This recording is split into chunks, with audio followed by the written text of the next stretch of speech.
Present সংবাদ কি সংবাদ? তুই দাদি হইতেছ। উমা কি করস? আমি দাদি হইতেছি। আলহামদুলিল্লাহ আলহামদুলিল্লাহ।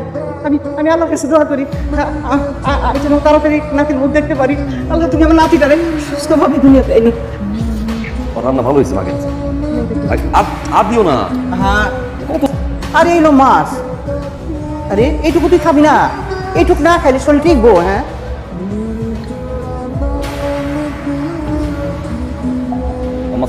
তোমার কি কোনো আক্কেল বুদ্ধির কিচ্ছু নাই? আমার মেয়েটা অসুস্থ, এই অবস্থা তারা রেখা তুমি কিনা বাড়িতে গেছো? ডাক্তার ফার্মেসি খুলে হয়েছে, আমি কালকে গেলাম আমরা ঢাকা দেবো। চেক আপ টেক আপ যা আছে অর্ডার করে দেখে দিচ্ছি। এই তোমার কি কোনো কাণ্ড জ্ঞান নাই? মেয়েটা অল্প আতি বাড়িতে একা, মায়ের যদি ডরায় একটা দুর্ঘটনা ঘটে। ওইসব বাদ দাও, পরিবারের প্রতি দায়িত্ব বাদ দাও, তাড়াতাড়ি তুমি ঢাকায় আসো, নিজের পরিবারের যত্ন নাও, কাণ্ড জ্ঞানের পরিচয় দাও, ঠিক আছে? আমার কোনো সমস্যা হবে না বাবা। জি আম্মা, আপনার কিছু বলতে হবে না, আমি রওনা করছি। আসছো তুমি? মায়ের সুখে আছে? এই দাঁড়াও, না এসে পারছো মানে? কি শুনছো তুমি? আমার কাছে গেছি, এতদিন পরে আমি আমার কাছে গেছি। তোর মামার কল, মামির কল, খালার কল, বাবার কল, মায়ের কল। সমস্যাটা কি? সমস্যা কি বলতে হবে?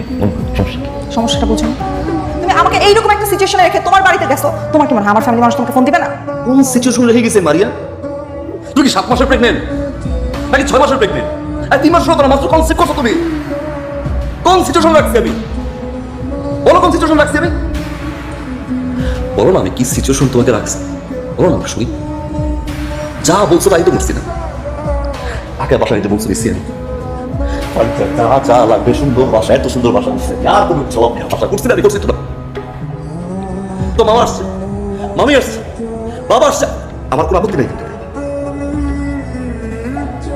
ওর মা আসছে,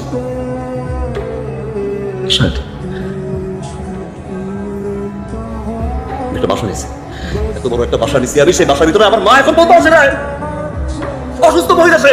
আমি গেছি একটা রাত আমার সাথে থাকতে, একটা রাত ফোনের গল্প।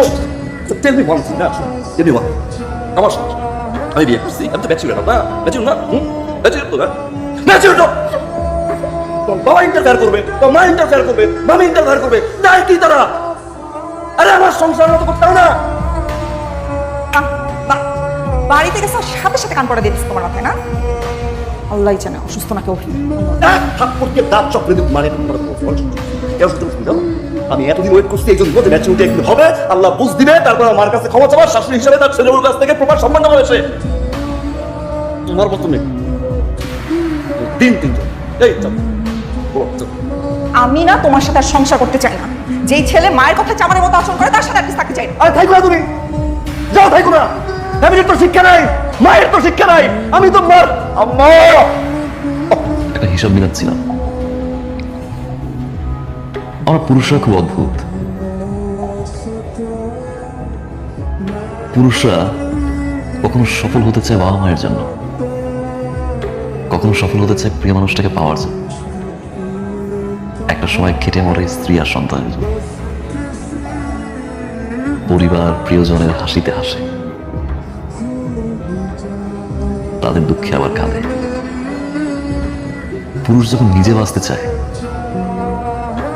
তখন আর সময় থাকে না।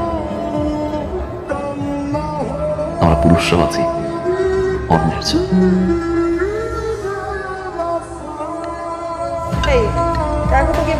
ভাইজান সকাল থেকে কাকি আম্মার কোনো কথা কয় না।